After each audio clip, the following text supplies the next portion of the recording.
শহীদ শরীফ বিন উসমান হাদি বলেছিল, যদি বিএনপি ক্ষমতায় গিয়ে আওয়ামী লীগের রাস্তা বেছে নেয় তাহলে সংসদে পিটিয়ে গিয়ে বের করে দিবে। স্বরাষ্ট্রমন্ত্রী শিরং সালাউদ্দিন সাহেব বড় বড় বক্তব্য রাখেন, লম্বা লম্বা বক্তব্য রাখেন। বিমান স্বরাষ্ট্রমন্ত্রী বিপ্লবের শহীদদের রক্তের আকাঙ্ক্ষা বাস্তবায়ন করার জন্য আপনারা বেইমানি করেছে। বাংলাদেশের মানুষ খুনি হাসিনাকে ক্ষমতায় বসিয়েছিল, আবার এই বাংলাদেশের মানুষের বই খুনি হাসিনা পালিয়ে মামুর বাড়ি দিল্লি যেতে হয়েছে। যাদের সাথে কাঁধে কাঁধ মিলিয়ে ফ্যাসিবাদ বিরোধী আন্দোলন করতে গিয়ে আমাদের শত শত ভাইকে হারিয়েছে, আমাদের হাজারো পরিবার পঙ্গুত্ব বরণ করেছে, আমাদের পরিবারগুলো ঘুমের শিকার হওয়া ভাইদের এখনো কোনো খোঁজখবর পাচ্ছে না। এই সমস্ত বন্ধুরা আজ খুনি হাসিনার রাস্তায় ধারণ করে আমাদের ভাইদেরকে নির্মমভাবে হত্যা করতেছে। স্বরাষ্ট্রমন্ত্রী শিরং সালাউদ্দিন সাহেব বড় বড় বক্তব্য রাখেন, লম্বা লম্বা বক্তব্য রাখেন। এই কয়েক মাসে 600-এরও অধিক মানুষকে এরকম জীবন দিতে হয়েছে। কি করে মানুষকে শান্তি দিবেন? জুলাই বিপ্লব পরবর্তী আজকের এই বাংলাদেশ এমন হওয়ার কথা ছিল না। বাংলাদেশের মানুষ খুনি হাসিনাকে ক্ষমতায় বসিয়েছিল, আবার এই বাংলাদেশের মানুষের বই খুনি হাসিনা পালিয়ে মামুর বাড়ি দিল্লি যেতে হয়েছে।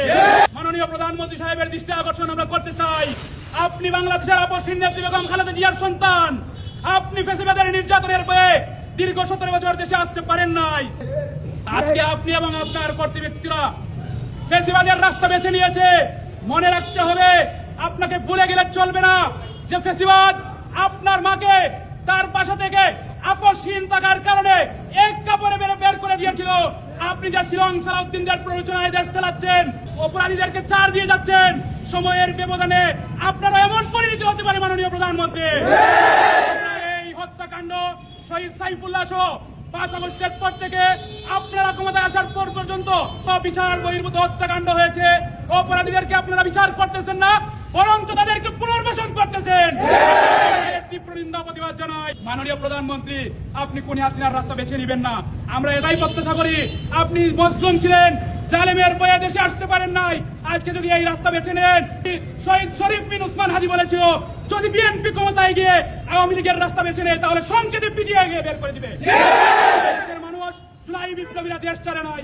আমরা জুলাই বিপ্লবের সকল শহীদদের এবং এই পর্যন্ত ঘটে যাওয়া সকল হত্যাকাণ্ডের এবং অপরাধীদেরকে গ্রেপ্তার করে যুদ্ধ বিচারের ব্যবস্থা করার জন্য সরকারকে আহ্বান করতেছে।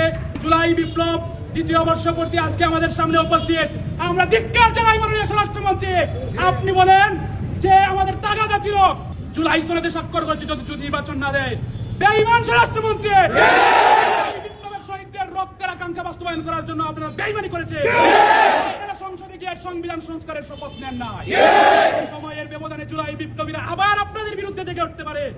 আমরা সকল জুলাই বিপ্লবের শহীদ আবু সাইদ মুগ্ধ সহ আমাদের হবিগঞ্জের ছোট্ট শিশু হাসান সহ সকল শহীদ, আমাদের ভাই শহীদ সাইফুল্লাহ সহ সকল হত্যাকাণ্ডের অপরাধীদেরকে দ্রুত গ্রেপ্তার করে বিচারের আওতায় নিয়ে আসার জন্য উদাত্ত আহ্বান জানাচ্ছি।